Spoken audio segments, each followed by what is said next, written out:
Exam में इस तरह का प्रश्न पूछा जाता है। अभिक्रिया की समीकरण होती है और आपसे पूछा जाता है कि इस अभिक्रिया का उत्पाद क्या होगा। अगर बता सकते हो तो कमेंट करके बताओ, और नहीं बता सकते तो पूरा वीडियो मेरे साथ देखो। नमस्कार दोस्तों।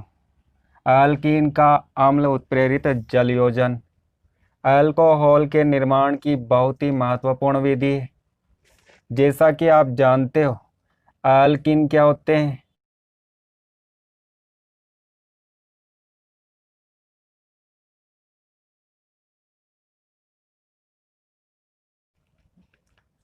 इसका यूपीएससी नाम एथीन है।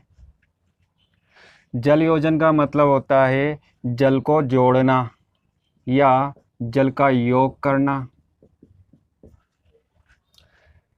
वैसे भी आपको पता होना चाहिए कि वे सभी कार्बनिक यौगिक जिनमें कार्बन कार्बन के बीच डबल बॉन्ड होता है या ट्रिपल बॉन्ड होता है, वे यौगिक योगात्मक अभिक्रिया दर्शाते हैं। अल्किन और एल्काइन योगात्मक अभिक्रिया दर्शाते हैं। एल्कीन का जलयोजन इस एल्कीन में जल के अणु को जोड़ते हैं तो क्या प्राप्त होता है। डबल बॉन्ड में एक सिग्मा बंध और एक पाई बंध होता है। पाई बंध दुर्बल होता है, कमजोर होता है। सिग्मा बंध प्रबल होता है। एथीन में जल के अणु को जोड़ना चाहते हो तो इन दोनों में से किसी एक बंध को तोड़ना होगा। पाई बंध दुर्बल होता है तो पाई बंध सरलता से टूट जाता है, इस बंध को हम तोड़ देते हैं। जल के अणु को जोड़ना है तो जल के अणु में हाइड्रोजन और ऑक्सीजन के बीच का बंध टूटता है। बंध को तोड़ो और दोनों को जोड़ो तो इस अभिक्रिया को हम क्या बोलेंगे, योगात्मक अभिक्रिया। हम किसको जोड़ते हैं, जल को, तो इस अभिक्रिया को जल योजन कहते हैं। जल के लिए एक शब्द का उपयोग होता है, हाइड्रेट।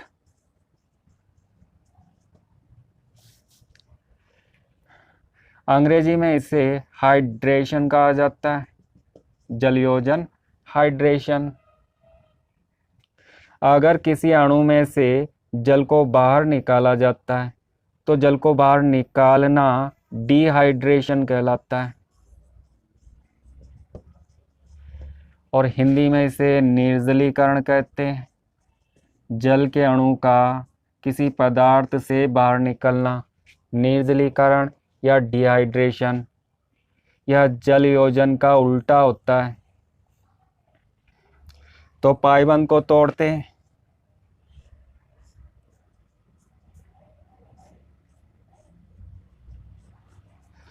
और इस पाइबंद को हमने तोड़ा और इस तरह से प्रदर्शित किया।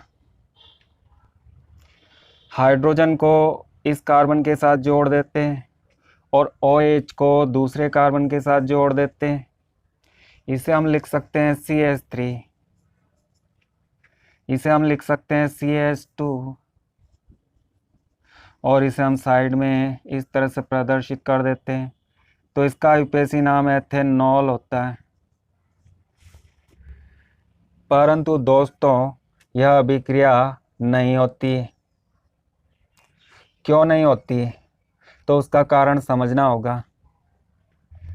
एथीन में पाइबंद दुर्बल होता है, यह तो हमें पता है। पाइबंद में इलेक्ट्रॉन का युग्म होता है जिसे पाई इलेक्ट्रॉन युग्म कहते हैं।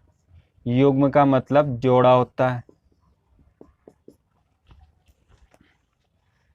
पाइबंद दुर्बल होने के कारण एथीन सरलता से पाइबंद के इलेक्ट्रॉन को दे सकता है। तो एथीन क्या होता है, इलेक्ट्रॉन युग्म दाता होता है। यह सरलता से इलेक्ट्रॉन युग्म दे सकता है क्योंकि इसका पाइबंद दुर्बल होता है। इलेक्ट्रॉन युग्म देने वाले परमाणु या समूहों को नाभिक स्नेही कहा जाता है। तो सभी एल्कीन नाभिक स्नेही होते हैं।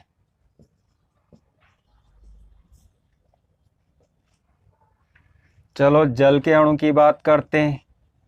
ऑक्सीजन परमाणु पर 2 एकाकी युग्म होते हैं और वे सभी अणु जिनमें एकाकी युग्म होते हैं वे अणु सरलता से इलेक्ट्रॉन युग्म देते हैं।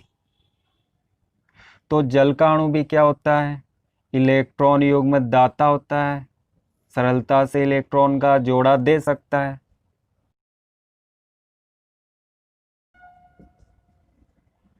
यह भी नाभिक स्नेही होता है। तो ये दोनों इलेक्ट्रॉन युग्म देना चाहते हैं, दोनों नाभिक स्नेही अभिकर्मक की तरह व्यवहार करते हैं। अभिक्रिया कब होती है? जब एक इलेक्ट्रॉन युग्म देने वाला होता है और दूसरा इलेक्ट्रॉन युग्म लेने वाला होता है। देने वाले को नाभिक स्नेही या नाभिक रागी अभिकर्मक कहते हैं और इलेक्ट्रॉन युग्म ग्रहण करने वाले को, इलेक्ट्रॉन युग्म लेने वाले को इलेक्ट्रॉन स्नेही अभिकर्मक या इलेक्ट्रॉन रागी कहते हैं। इलेक्ट्रॉन रागी धनात्मक अभिकर्मक होता है। इलेक्ट्रॉन युग्म कौन ग्रहण करता है? जिसके पास इलेक्ट्रॉन की कमी होती है और इन दोनों के पास इलेक्ट्रॉन की कमी नहीं होती, उल्टा दोनों इलेक्ट्रॉन युग्म दे सकते हैं। तो यहाँ पर दोनों देने वाले, लेने वाला कोई नहीं है, तो यह अभिक्रिया नहीं होती।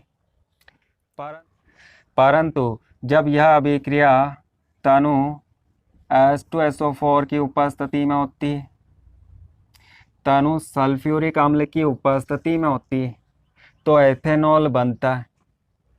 यहाँ पर तनु H2SO4 उत्प्रेरक का कार्य करता है।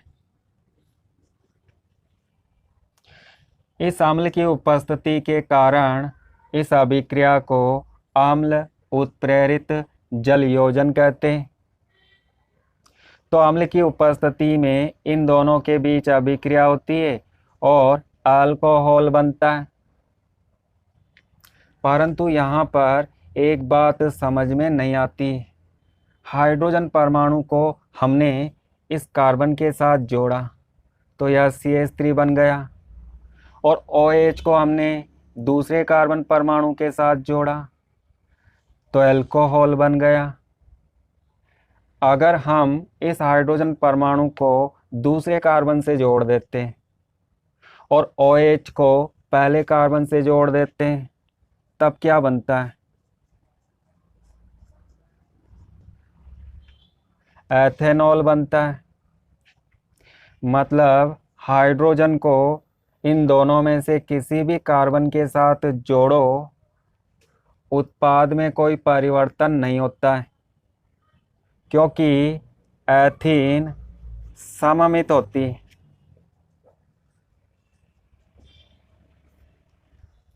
सममित का मतलब क्या होता है? तो इसे समझने के लिए आपको देखना होगा, उन कार्बन परमाणुओं को देखना होगा जो डबल बॉन्ड बनाते हैं। डबल बॉन्ड बनाने वाले इस कार्बन पर जुड़े हुए हाइड्रोजन परमाणुओं की संख्या 2 होती है, 2 हाइड्रोजन, और उसी डबल बॉन्ड वाले दूसरे कार्बन पर जुड़े हुए हाइड्रोजन परमाणुओं की संख्या 2 होती है। डबल बॉन्ड बनाने वाले दोनों कार्बन परमाणुओं पर हाइड्रोजन परमाणुओं की संख्या बराबर होती है। दोनों कार्बन से समान संख्या में समान परमाणु या समूह जुड़े होते हैं, तो ऐसे एल्कीन को सममित एल्कीन कहते हैं। और सममित एल्कीन में हाइड्रोजन को किसी भी कार्बन के साथ जोड़ सकते हो, OH को किसी भी कार्बन के साथ जोड़ सकते हो, उत्पाद में कोई परिवर्तन नहीं होता है।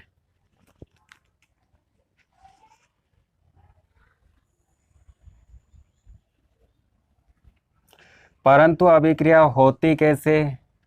दोनों इलेक्ट्रॉन युग्म देना चाहते हैं, परंतु अभिक्रिया तनु H2SO4 अम्ल की उपस्थिति में होती है। इस अम्ल से क्या प्राप्त होता है? अम्ल से H+ आयन प्राप्त होता है। तनु H2SO4 में जल उपस्थित होता है और अम्ल जल में घुलने पर H+ आयन देते हैं। H+ आयन जल के अणु के साथ जुड़ जाता है क्योंकि इसके पास एकाकी इलेक्ट्रॉन युग्म है और यह इलेक्ट्रॉन युग्म देना चाहता है। और H+ क्या है? H+ के पास इलेक्ट्रॉन की कमी होती है। जिनके पास इलेक्ट्रॉन की कमी होती है वे इलेक्ट्रॉन युग्म लेते हैं, तो H+ आयन जल के अणु से इस इलेक्ट्रॉन युग्म को ग्रहण करता है और इस पर उपस्थित आवेश समाप्त हो जाता है। परंतु ऑक्सीजन इलेक्ट्रॉन युग्म देती है तो इस ऑक्सीजन पर धनावेश आ जाता है। तो अम्ल की उपस्थिति में इस प्रकार का आयन बनता है। इस आयन को H3O+ और ऑक्सीजन पर एक एकाकी युग्म होता है। इस आयन को हाइड्रोनियम आयन कहते हैं। हाइड्रोनियम आयन कहते हैं। और हाइड्रोनियम आयन, इसमें ऑक्सीजन पर धनावेश है, मतलब इलेक्ट्रॉन की कमी है, तो यह इलेक्ट्रॉन युग्म ग्रहण करता है और यह इलेक्ट्रॉन युग्म देना चाहता है। एथीन का पाई बॉन्ड टूटता है और दोनों इलेक्ट्रॉन किसी एक कार्बन परमाणु पर चले जाते हैं। चूंकि यह सममित एल्कीन है तो दोनों इलेक्ट्रॉन किसी भी कार्बन परमाणु पर जा सकते हैं। उत्पाद में परिवर्तन नहीं होगा। इन इलेक्ट्रॉन को किसी भी कार्बन पर स्थानांतरित कर सकते हैं, भेज सकते हैं। तो मान लेते हैं दोनों इलेक्ट्रॉन इस कार्बन पर आ जाते हैं। इन दोनों में से एक इलेक्ट्रॉन इस कार्बन का होता है और दूसरा इलेक्ट्रॉन इस कार्बन का होता है। तो जब दोनों इलेक्ट्रॉन इस कार्बन के पास आ जाते हैं तो इस कार्बन में कितने इलेक्ट्रॉन की वृद्धि होती है? आप बताओ। इस कार्बन में केवल एक इलेक्ट्रॉन की वृद्धि होती है क्योंकि एक इलेक्ट्रॉन स्वयं का होता है और दूसरा इलेक्ट्रॉन दूसरे कार्बन का होता है। तो एक इलेक्ट्रॉन की वृद्धि के कारण इसमें इस कार्बन पर एक ऋणावेश आ जाता है और बेचारे इस कार्बन का इलेक्ट्रॉन अलग हो जाता है तो इस पर एक धनावेश आ जाता है। इस परमाणु के पास इलेक्ट्रॉन की अधिकता होती है। ऑक्सीजन परमाणु के पास इलेक्ट्रॉन की कमी होती है। यह देना चाहता है और यह लेना चाहता है। तो जल का अणु इस कार्बन पर अटैक करता है।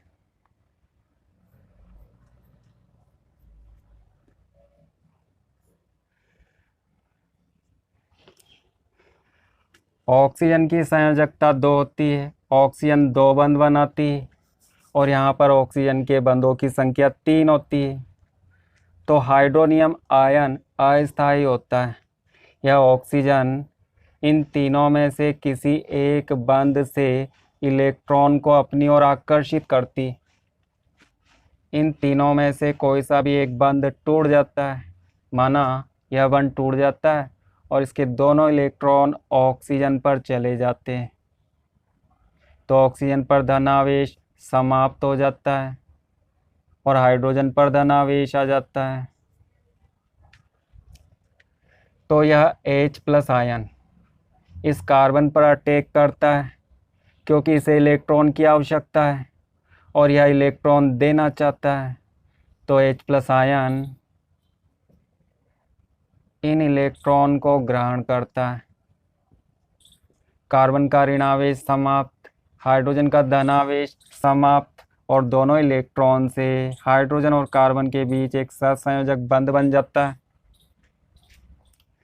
इस कार्बन पर इलेक्ट्रॉन की कमी है, इसे इलेक्ट्रॉन की आवश्यकता है और ऑक्सीजन पर 2 एकाकी युग्म है ऑक्सीजन इलेक्ट्रॉन युग्म दे सकती है, तो यह ऑक्सीजन इस कार्बन को इलेक्ट्रॉन युग्म देती है।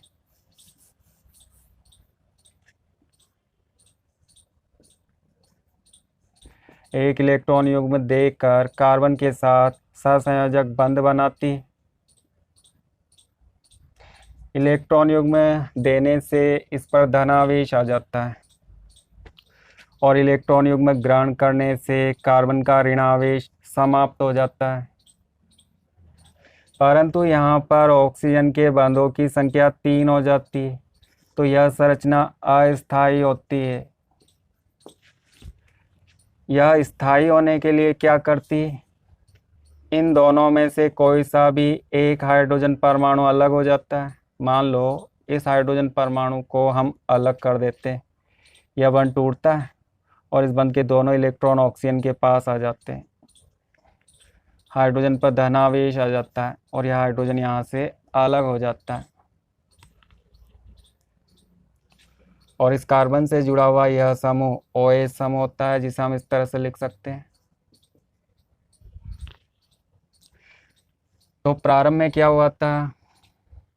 अम्ल से H+ आयन आया था और यह आयन जल के अणु के साथ जुड़ा। जल को इसने क्या बनाया?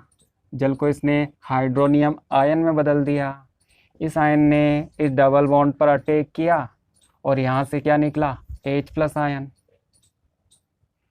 H+ आयन उत्प्रेरक का कार्य करता है और अभिक्रिया पूरी होने पर H+ आयन पुनः प्राप्त हो जाता है और यह H+ आयन फिर से जल के दूसरे अणु पर अटैक करता है और उसे H3O+ में बदल देता है। फिर यह एथीन के दूसरे अणु पर आक्रमण करता है और उसे अल्कोहल में बदल देता है। फिर से H+ आयन निकलता है, फिर से वह जल से जुड़कर हाइड्रोनियम आयन बनाता है और इस प्रकार एथीन के सभी अणु धीरे धीरे अल्कोहल में बदल जाते हैं। तो इस अभिक्रिया को हमने समझ लिया।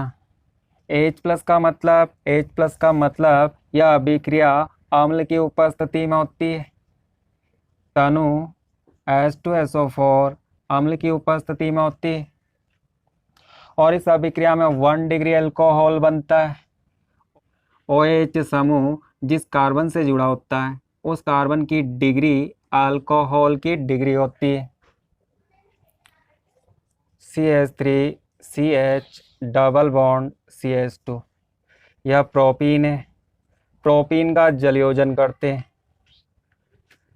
तो क्या बनता है? इधर देखो, डबल बॉन्ड बनाने वाले इन दोनों कार्बन परमाणुओं को चेक करो। इस कार्बन पर एक हाइड्रोजन परमाणु होता है, इस कार्बन पर एक हाइड्रोजन परमाणु जुड़ा होता है, दूसरे कार्बन पर 2 हाइड्रोजन परमाणु जुड़े होते हैं। डबल बॉन्ड बनाने वाले दोनों कार्बन पर जुड़े हुए हाइड्रोजन परमाणुओं की संख्या में अंतर है, तो इस एल्कीन को असममित एल्कीन कहा जाता है। असममित एल्कीन में जल के अणु को जोड़ते हैं तो मार्कोनिकॉफ नियम लागू होता है। इस सममित एल्कीन होने पर यह नियम लागू नहीं होता है, परंतु असममित एल्कीन होने पर यह नियम लागू होता है। इस नियम के अनुसार अभिक्रिया होती है। यह नियम क्या बताता है? ऑक्सीजन की विद्युत ऋणता हाइड्रोजन से अधिक होती है तो बंध में उपस्थित दोनों इलेक्ट्रॉन ऑक्सीजन के समीप आ जाते हैं। इस पर ऋणावेश और इस पर धनावेश आ जाता है। जब यह बंध टूटता है तो यह नियम हमें क्या बताता है? जल का अधिक ऋणात्मक भाग उस कार्बन पर अटैक करता है जिस पर हाइड्रोजन परमाणुओं की संख्या कम होती है। 1 हाइड्रोजन, 2 हाइड्रोजन, तो यह ऋणात्मक भाग इस कार्बन पर अटैक करता है, इस पर हाइड्रोजन परमाणुओं की संख्या कम होती है। तो क्या बनता है,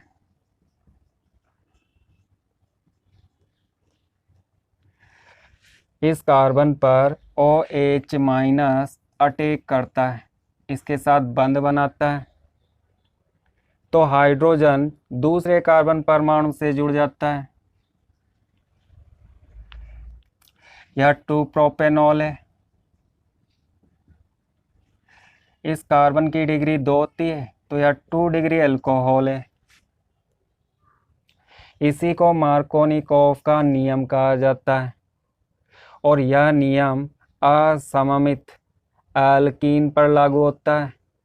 सममित एल्कीन पर मार्कोनिकोव नियम लागू नहीं होता है।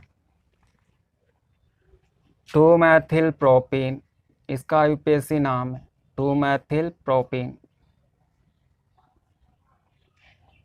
इस पर जल का योग करते हैं, जल के अणु को जोड़ते हैं। अब आपको क्या करना है, डबल बॉन्ड बनाने वाले दोनों कार्बन परमाणुओं को चेक करना है। इस कार्बन पर हाइड्रोजन परमाणु अनुपस्थित है, और इस कार्बन पर, इस दूसरे कार्बन पर हाइड्रोजन परमाणुओं की संख्या 2 है। 0 हाइड्रोजन, 2 हाइड्रोजन, दोनों कार्बन परमाणुओं पर हाइड्रोजन परमाणुओं की संख्या में अंतर है। तो यह कौन सी एल्कीन है, असममित एल्कीन है। बहुत ही सरलता से आप पहचान सकते हो। अब आपको क्या करना है, इस जल के अणु को जोड़ना है। अभिक्रिया किसकी उपस्थिति में होती है, अम्ल उत्प्रेरक की उपस्थिति में होती है। इस बंध को तोड़ना है। यह धनात्मक भाग है और यह ऋणात्मक भाग है। इस ऋणात्मक भाग को उस कार्बन के साथ जोड़ना है जिस पर हाइड्रोजन परमाणुओं की संख्या कम होती है। इस कार्बन पर हाइड्रोजन परमाणुओं की संख्या 0 है, कम है, तो इस कार्बन के साथ OH को जोड़ देते हैं। पाई बंध को तोड़ते हैं, इस कार्बन के साथ OH को जोड़ देते हैं, तो दूसरे कार्बन के साथ हाइड्रोजन परमाणु जुड़ जाता है। इसे हम लिख सकते हैं CH3। तो इसका यूपीएससी नाम 2 मैथिल 2 प्रोपेनॉल होता है। यूपीएससी नाम लिखना आना चाहिए। OH समूह इस कार्बन से जुड़ा होता है। इस कार्बन की डिग्री 3 होती है, तो यह 3 डिग्री अल्कोहल है।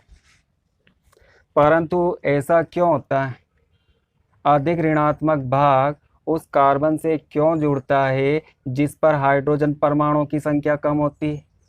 तो इसे समझने के लिए हमें क्रियाविधि को समझना होगा। तो चलो देखते हैं इस अभिक्रिया की क्रियाविधि क्या है।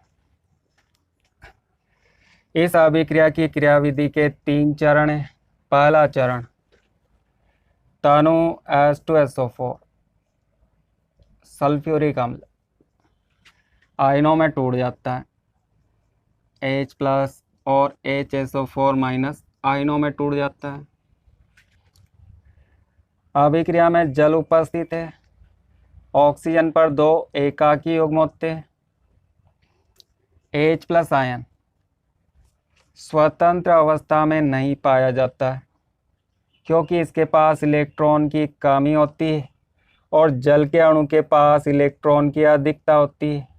तो जल का अणु अपना 1 इलेक्ट्रॉन युग्म इसे देता है और इसके साथ जुड़ जाता है।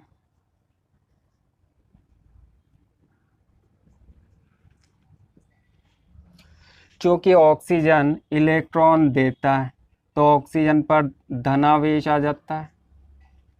हाइड्रोजन का धनावेश समाप्त हो जाता है और हाइड्रोजन परमाणुओं की संख्या 3 हो जाती है। इसे हाइड्रोनियम आयन कहा जाता है। हाइड्रोनियम आयन प्रोपीन पर आक्रमण करता है।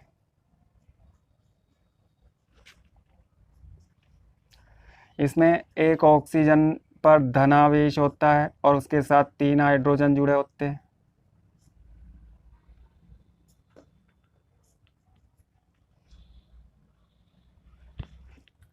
यह अस्थायी होता है, तो इसका एक बंध टूट जाता है। इस बंध में उपस्थित दोनों इलेक्ट्रॉन ऑक्सीजन के पास चले जाते हैं, तो H+ आयन बनता है और इसका धनावेश समाप्त हो जाता है। पाई बंध टूटता है और पाई बंध के इलेक्ट्रॉन यह H+ आयन ग्रहण करता है। माना H+ आयन इस दूसरे कार्बन के साथ जुड़ जाता है।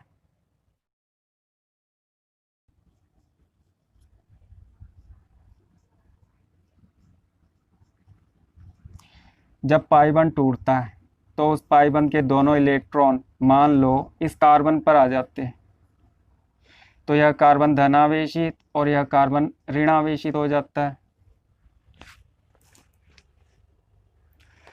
इस ऋणावेशित कार्बन से हाइड्रोजन का धनायन इलेक्ट्रॉन ग्रहण करता है और इसके साथ जुड़ जाता है, तो हाइड्रोजन की संख्या 3 हो जाती है। जब कार्बन पर धनावेश होता है तो इसे कार्बधनायन कहा जाता है। इस कार्बन की डिग्री कार्बधनायन की डिग्री होती है और इस कार्बन की डिग्री 2 होती है, क्योंकि यह कार्बन समीप के 2 कार्बन परमाणुओं से जुड़ा होता है। तो यह 2 डिग्री कार्बन है, तो कार्बधनायन का नाम क्या होगा? 2 डिग्री कार्बधनायन। परंतु ऐसा भी हो सकता है जब पाई बंध टूटता है उसके दोनों इलेक्ट्रॉन इस कार्बन पर चले जाते हैं।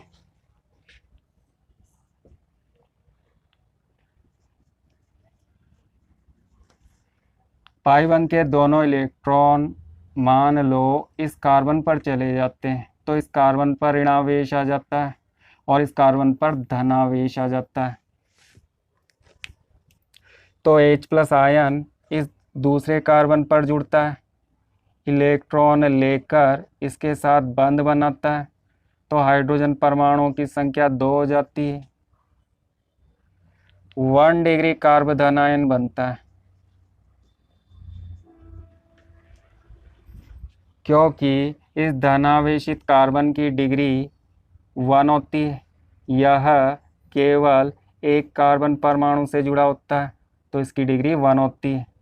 यह 1 डिग्री कार्बधनायन है। कार्बधनायन के स्थायित्व का क्रम क्या होता है? 1 डिग्री कार्बधनायन से अधिक स्थायी 2 डिग्री कार्बधनायन होता है और सबसे अधिक स्थायी 3 डिग्री कार्बधनायन होता है। यहाँ पर 2 प्रकार की संभावनाएं होती हैं, या तो 2 डिग्री कार्बधनायन बनता है या 1 डिग्री कार्बधनायन बनता है।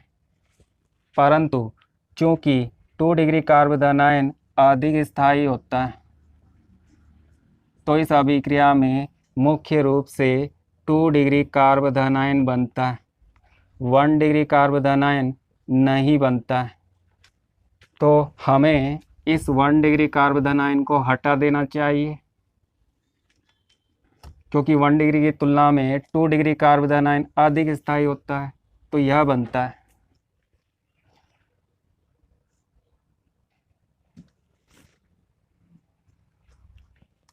तो हमने क्या देखा? जल के अणु से H+ आयन अलग होता है और इन दोनों में से किसी एक कार्बन के साथ जुड़ जाता है।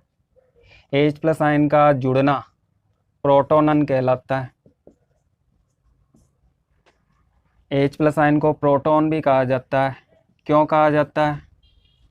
H+ आयन का इलेक्ट्रॉनिक विन्यास 1s1 होता है। इसमें केवल एक इलेक्ट्रॉन होता है, इलेक्ट्रॉन की संख्या 1 होती है, प्रोटॉन की संख्या 1 होती है। न्यूट्रॉन, हाइड्रोजन में न्यूट्रॉन अनुपस्थित होता है। जब हाइड्रोजन परमाणु 1 इलेक्ट्रॉन देता है तो इलेक्ट्रॉन की संख्या 0 हो जाती है और इस पर धनावेश आ जाता है। H+ आयन में केवल प्रोटॉन होता है, तो H प्लस आयन को प्रोटॉन कहा जाता है। H प्लस आयन इस कार्बन से जुड़कर 2 डिग्री कार्बन आयन बनाता है। यह कार्बन आयन दूसरे चरण में भाग लेता है। इस दूसरे चरण में कार्बन आयन पर जल का अणु आक्रमण करता है। इस कार्बन आयन पर जल का अणु आक्रमण करता है।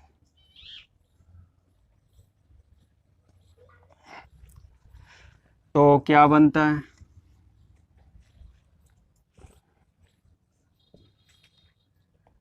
इलेक्ट्रॉन की अधिकता और कार्बन पर इलेक्ट्रॉन की कमी। तो यह ऑक्सीजन इस कार्बन पर अटैक करती है।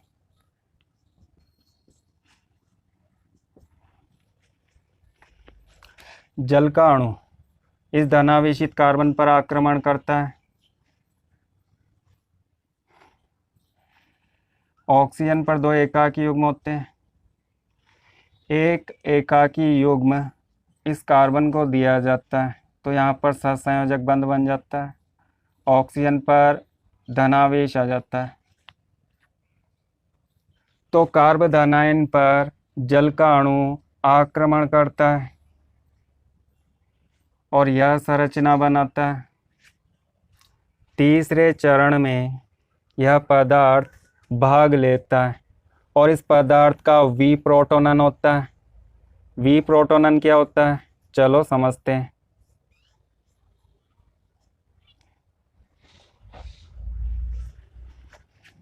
H प्लस का जुड़ना प्रोटोनन कहलाता है और H प्लस का निकलना, अलग होना, वी प्रोटोनन कहलाता है। तो इसमें से H प्लस को अलग करते हैं। ऑक्सीजन की संयोजकता 2 होती है। ऑक्सीजन केवल 2 बंध बनाती है। यहाँ पर ऑक्सीजन के बंधों की संख्या 3 होती है, तो एक बंध टूट जाता है। इस बंध में उपस्थित दोनों इलेक्ट्रॉन इस ऑक्सीजन पर चले जाते हैं और H हाइड्रोजन पर धनावेश आ जाता है। यह अलग हो जाता है।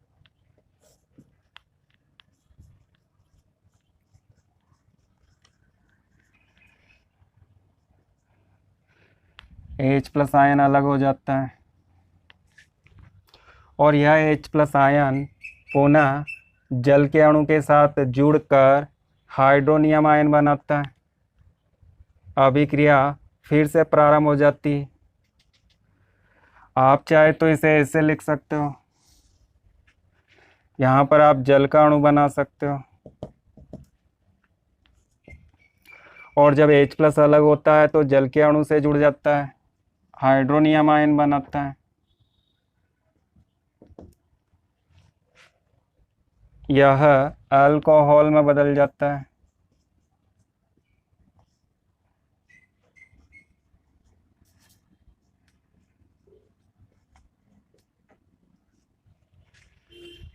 इस अल्कोहल की डिग्री 2 होती है। यह 2 डिग्री अल्कोहल होता है।